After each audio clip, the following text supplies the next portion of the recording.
What's up, Ocean? You got Matt here, and today I'm bringing you a guide on how to use Iron Valiant in competitive Pokemon. This thing is insane. If you haven't already heard of it, this is arguably the best Pokemon in Scarlet and Violet. So if you're excited, leave a like on the video because we're aiming for 75 likes on today's content. Comment your thoughts on Iron Valiant as well, and of course, which of the Paradox Pokemon is your favorite, and of course, subscribe to the channel for more competitive Pokemon content because we're aiming for 2,000 subscribers by the end of the year, and we can't do it without your help. Let's jump into it. Starting off with its stats, this Pokemon stat distribution is just insane. It's got 74 base HP, 130 in its attack stat, 90 defense, 120 special attack, 60 special defense, and then 116 speed. It is just absolutely insane the fact that this Pokemon has this kind of attack, special attack, and speed combination with enough bulk to really get the job done. It'll take a couple of hits that you really need it to. Of course, there are bulkier Pokemon out there, but for an offensive Pokemon, you really can't do much better than a Pokemon like Iron Valiant. This is basically a better pseudo-legendary. Even though pseudos have 600 base stats and Iron Valiant only has 590, the way its stats are distributed are so much more advantageous for what it wants to do than basically any pseudo out there, maybe other than Dragapult, and that's it.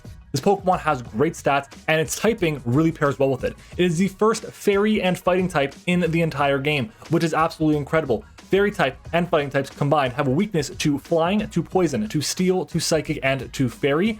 They have resistances to Fighting, Rock, Bug 4 times, and Dark 4 times, and immunity to Dragon. Now overall, not the most amount of resistances and quite a few different weaknesses that are all pretty common, especially in this metagame, and it always hurts to be weak to one of your own types. Just ask any dragon type Pokemon. But the typing overall, offensively, is ridiculous. There's like poison types that take the hits from these things, and that's it.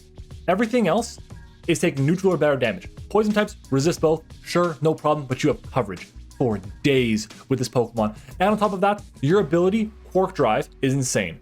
Let's start talking about that ability, okay? Quark Drive is crazy. The way it works is it's supposed to be meant to pair with the respective legend of your game. So in this case here, Iron Valiant is a Pokemon from the Violet series, excuse me. And because of that, it pairs really well with Miraidon. Miraidon's ability will set up electric terrain, and Quark Drive, whenever the terrain is up, the electric terrain is up, it'll boost its highest stat by 1 stage. So if your speed is your highest stat, you'll get a +1 boost in speed. If your attack is the highest, +1 boost in attack, and so on.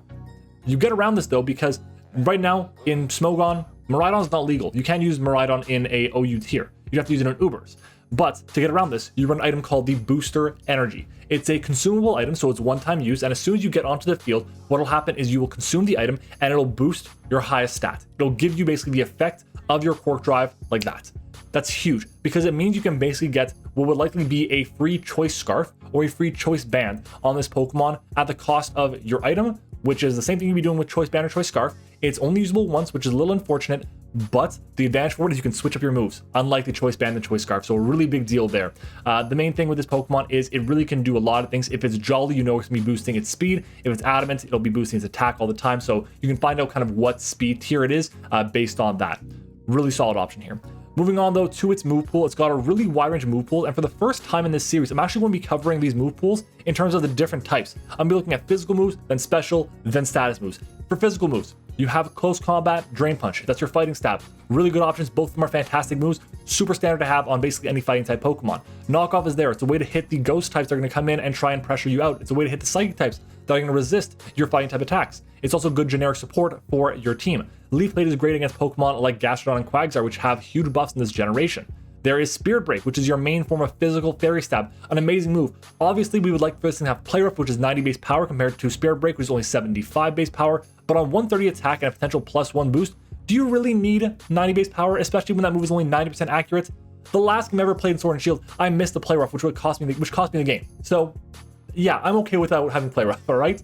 Moving on though, I think this Pokemon is crazy because it also has access to priority in Shadow Sneak. It gets access to Poison Jab to hit those Fairy type Pokemon if you don't want to be running something like your own Fairy Stab to break through them. Poison Jab is solid. Psycho Cut is a good way to break through the opposing Poison types that resist your stab. And of course, Thunder Punch, just an option here. Utility is the main thing. Honestly, not gonna be run very often. I think every single move I mentioned earlier has more of a likelihood of being run than Thunder Punch.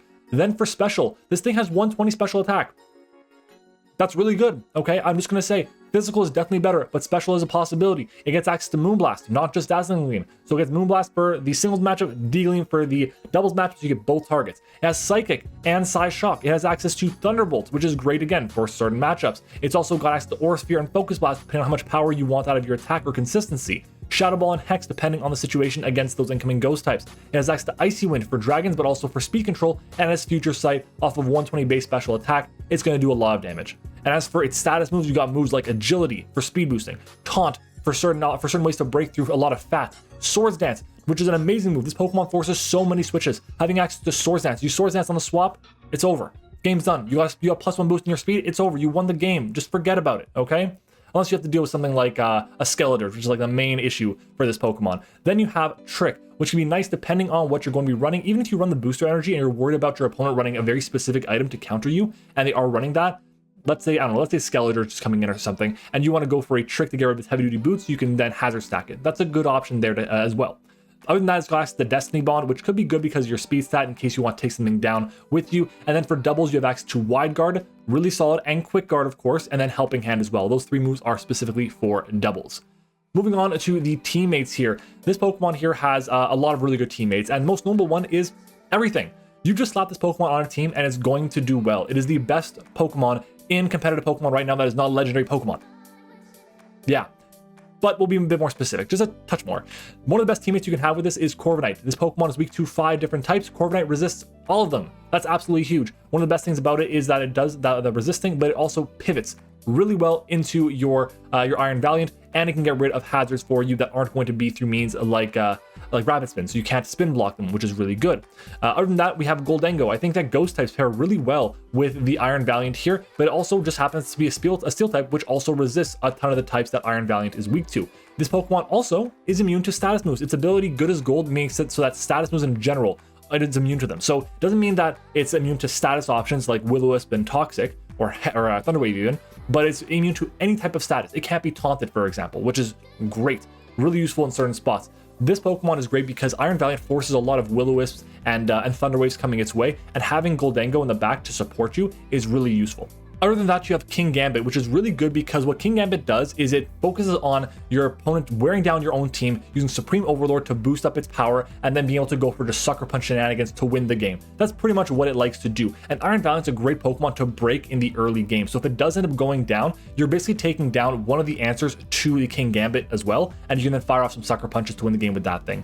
Iron Moth is great. I really like Iron Moth as a Pokemon because what it allows to do is it can break through Fairy-type Pokemon for the Iron Valiant. One of the reasons why you like that is because you don't want to be forced to just keep using your Spirit Break, because that's the best move that you have really to hit them outside of Poison Jab.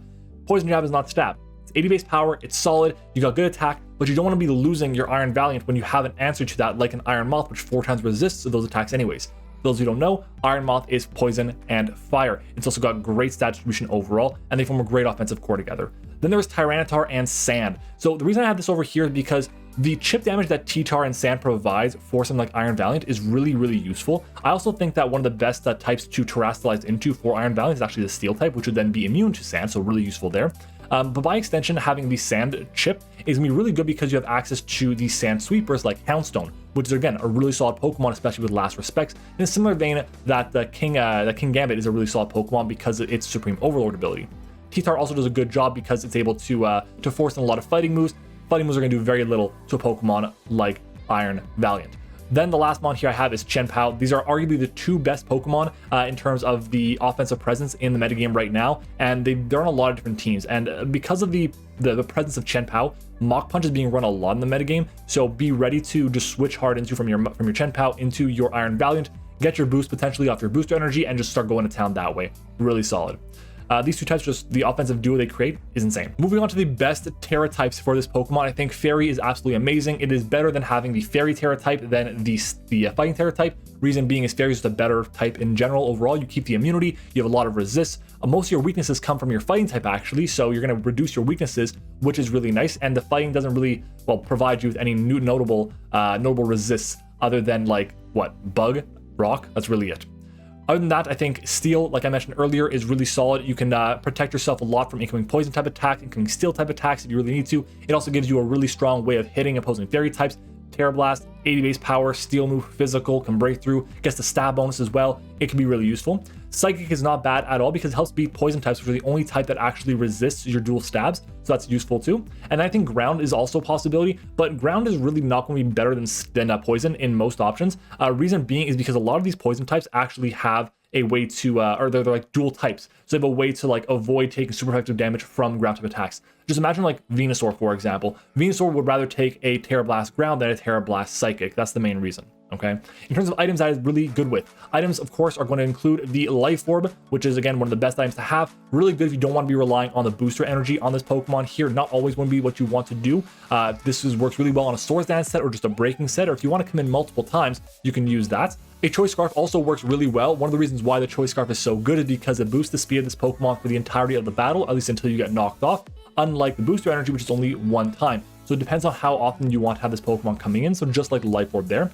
Boost Energy is arguably the best item to have on a Pokemon like Iron Valiant or any of the Paradox Pokemon because it activates their Quark Drive or their Photosynthesis, which can be really advantageous to get you a leg up in a situation where you wouldn't normally have that leg up. And then there's Choice Band. I don't think this is necessarily better than any of the 3 previous items, but I think it has enough merit to the point where I should be mentioning it because you can break through quite a bit if you have your band up for the entirety of the game rather than just for potentially one turn with a Booster Energy.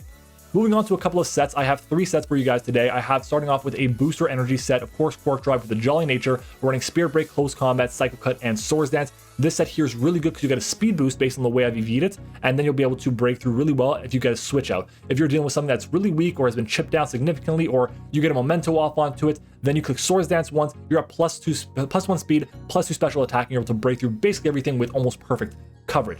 Next up, we're going to look at Iron Valiant with the Choice Band. The band set, again, Jolly Nature. If you're running Scarf, I think Adamant makes sense, but if you're running Band, I think the Jolly Nature is kind of the way you want to go. We're running Spirit Break, Close Combat, Psycho Cut again, and then I have Shadow Sneak as the final move here. Banded Shadow Sneak, depending on what your opponent has, can be really useful. If they have something like a, I don't know, what would be a good fast Ghost Sense generation? A Flutter Mane, for example. Then you can go for a Banded Shadow Sneak and you do a lot of damage to the Flutter Mane. Then I have another Booster Energy set, but this one here, I actually decided to go still with a Jolly Nature, but I reduced the speed to the point where the attack stat is actually higher. So the attack is slightly higher, which is really advantageous, and it's able to break through quite a lot of things. And if you really want to, you can just max out the HP stat, the speed stat rather, once more, and then slap on a Life Orb, and that can be very solid as well. So, and again, any of those 4 items I mentioned, on basically any moveset, you're going to do a lot of work. There are special sets that could work, but right now in the metagame, a physical set is so much better in basically every situation. So just run the physical set. As for some predictions, where do I think this Pokemon will end up in the future? I think this thing is going to be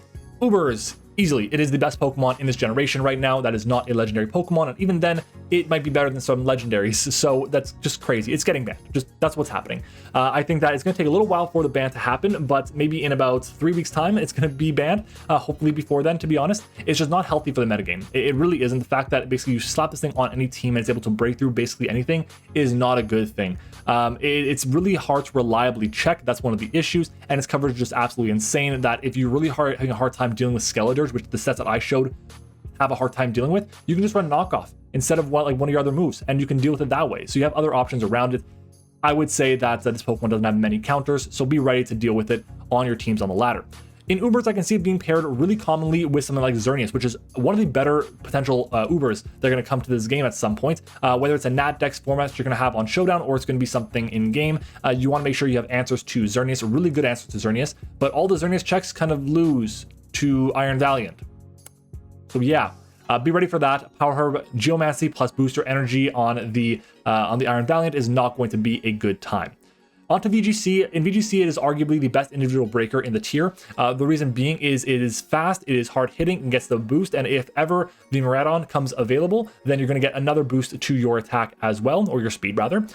The other upside for this is that even though Miraidon's not currently legal in VGC, you can always run something like the Pincurchin, which does get Electric Surge. So you get your Electric Surge up, you get your Booster Energy, and you get your Electric Surge boost from the Quark Drive twice. That's the advantage that you get there. And pairing it with Pokemon that have like Redirection, for example, is just insane. One of the best Pokemon to come out and really has no weakness right now that I can see viably in competitive Pokemon. Next up, though, we're going to talk about Draft League. In Draft League, this is what my specialty is. I talk mostly about this on the channel, so you guys are excited for that. Leave a like on the video, and of course, subscribe to the channel. Join the journey. Join the ocean. All right, let's go ahead and talk about Draft League, though. I think it's going to be on a 17 to 18 point scale. It will be banned as well. Yeah, this thing should not be legal in standard drafts. It should not. Nope, no chance. This Pokemon is absolutely crazy. I think it's a debate whether this or Roaring Moon is actually better in Draft League, but I would side on the fact that this is better. I don't think that Roaring Moon has as much benefit as this Pokemon does. There's a lot of Dark types in the metagame, and there's a lot of Dark type checks. Because of that, Pokemon like Iron Valiant is going to be able to wear them down a lot. It's also not going to have the same weaknesses to those dark types. It's not weak to U-turn. It is resisting U-turn 4 times actually, unlike something like Roaring Moon, which is weak to the U-turn. So just keep that in mind. I think that out of the non-legendary Pokemon is the best Pokemon introduced right now, and arguably one of the best non-legendary Pokemon ever introduced into the game, period. Yeah, across all of Pokemon. Power creep for you. That's what it is. Well, anyways, guys, that is what I have for you today on Iron Valiant. So if you enjoyed the video, then do me a favor and leave a like on the video, because we're aiming for 75 likes on today's content. That is our like goal, so hit the like button. Also, comment down below what your thoughts are on Iron Valiant as well. Let me know which Pokemon you want to see me cover next, as well as what is your favorite Paradox Pokemon. And then finally, guys, subscribe to the channel because we're aiming for 2,000 subscribers before the end of the year. Join the ocean, join our community, and we can definitely get there with your support. I also want to give a huge thank you to our YouTube channel members. Our channel members are Liv, Eric, Zeke, and Texaman. Those are our level 1s. Our level 2 is Tone, and our level 3 is Sully. I want to give a huge thank you to all of them for going the extra mile, supporting the channel financially. If you guys would like to do the same thing, you can do so by clicking the join button at the bottom right of your screen. Thank you all so much for watching. I hope you enjoyed the video, and I will see you all tomorrow.